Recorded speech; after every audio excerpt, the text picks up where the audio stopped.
शोषितांचा, वंचितांचा आणि पीडितांचा आवाज म्हणजे बी पीपल न्यूज. आत्ताच सबस्क्राईब करा.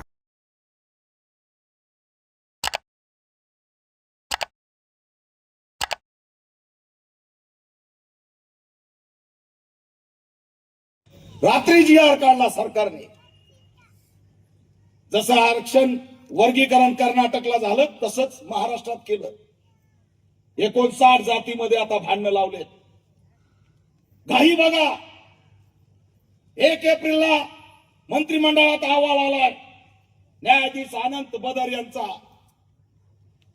कुणाला किती आरक्षण द्यायचं असा तो अहवाल आहे, पण अहवाल आमच्या पुढे आणलाच नाही, अंधारात ठेवला.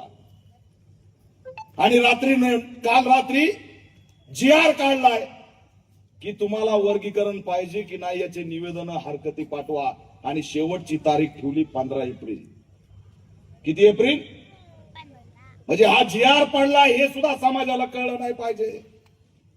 कारण का 10 एप्रिलला आम्ही पताके लावतो, आमच्या विहारांना रंग देतो, बाबासाहेब आंबेडकरांचे पुतळे सजवतो, आम्ही आमचे बॅनर लावतो. आमच्या बापांनी आम्हाला 9वा जन्म दिला, त्यासाठी आम्ही झगडत असतो, आनंद उत्सव असतो. 11 तारखेला महात्मा फुलेंची जयंती करतो, 4 दिवस कार्यक्रम करतो, गावागावात मिरवणुका निघतात, अनेक व्याप आमच्या भीमसैनिकाच्या पाठीशी असतो. आणि या 4 दिवसामध्ये या भीमसैनिकाला कळलंच नाही पाहिजे की तुमच्या विरोधात जी.आर. आलाय. यासाठी 10 एप्रिलला काल जी.आर. टाकला आणि लास्टची तारीख ठेवली 15 एप्रिल.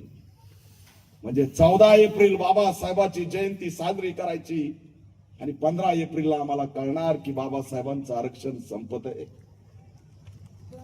घाई एप्रिल महिन्याची. ज्याता अध्यक्षांनी सांगितलं प्रतिक्रांतीवाले आम्ही गाफील आहोत, माझं भागलं, घेणं देणं नाही. पण हे आत्ताचं लेकरू या ठिकाणी आवाज करत होत, ते मोठं झाल्यावर तुम्हाला विचारणार आहे की जी माझा बाप डॉक्टर बाबासाहेब आंबेडकरांनी मला आरक्षण दिलं होतं, ते आरक्षण कुठं गेलं? त्यावेळेस तुम्ही काय उत्तर देणार आहे? काय उत्तर देणार आहे? हे उपवर्गीकरण आरक्षण संपवण्याचा घाट आहे. हे उपवर्गीकरण आरक्षण उद्ध्वस्त करणारी प्रक्रिया आहे. आणि आणायचंय कधी? एप्रिल मध्येच.